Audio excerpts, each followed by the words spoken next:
Tingginya intensitas hujan yang mengguyur Kabupaten Aceh Singkil, Subulu Salam, Papua Barat, dan Sumatera Utara sejak kemarin siang menyebabkan Sungai Lai Cikala meluap. Akibatnya, jembatan menuju Desa Persiapan Translai Cikala, Kecamatan Suro Makmur, Kabupaten Aceh Singkil hanyut tersapu derasnya air. Hanyutnya jembatan rangka baja berukuran 30 kali 4 meter ini menyebabkan 100 kepala keluarga terisolasi. Pasalnya, jembatan ini merupakan akses satu-satunya menuju desa itu.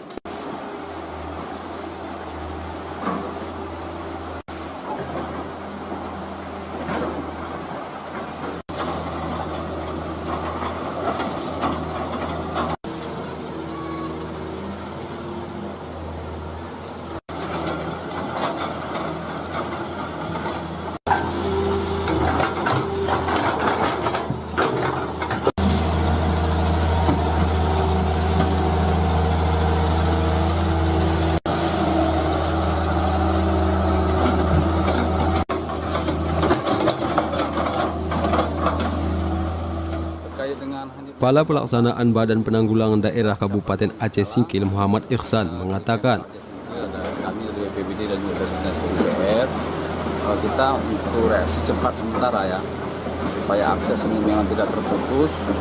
Kita sudah memberikan alat berat ekskavator untuk membuat jalan alternatif dulu sementara. Nanti setelah ini nanti kita lihat perkembangan lagi. Tadi ada rencana dari teman dari DPR, mungkin kita akan coba membuat jembatan darurat.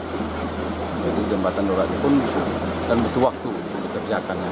Bisa 4 atau 5 hari, tapi kan harus transportasi masyarakat, kebutuhan harus memang hari ini harus bisa diakses kembali.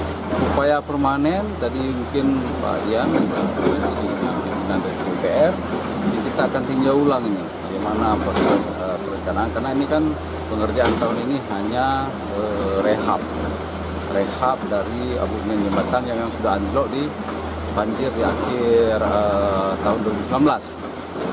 Tapi ketika dalam proses pengerjaan ternyata datang banjir dan itu juga pun hanyut, jembatan hanyut. Itu akan dikaji ulang. Dampak lain Pak?